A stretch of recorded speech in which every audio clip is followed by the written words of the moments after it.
আমি যদি মশা হতাম তাহলে কি স্টিল তুমি আমাকে তোমায় কামড় দিতে দিতা? হোয়াট? অ্যান্সার দাও, দিতা কি দিতা না? থাপ্পড় দিতাম অবভিয়াসলি। তার মানে তুমি আমাকে মেরে ফেলতা? এই তোমার ভালোবাসা? আমাকে মেরে ফেলতে চাও তুমি? আরে তুমি মশাই বা হবা কেন ভাই? আমি তোমার ভার্সিটির গ্রুপ ফটো দেখলাম।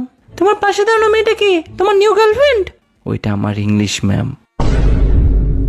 আর তুমি আয়েশা জাহান আইডি মেয়ের ছবিতে কেয়ার দিছো কেন? কি দেখে প্রেমে পড়ে গেছো? ওইটা আমার কাজিন। হ্যাঁ, বুঝি কেমন কাজিন। তোমরা চিটাগং এর মানুষ কাজিনকেই বিয়ে করো, আমি শুনছি। ও ক্লাস 6-এ পড়ে আর আমি চিটং এর না।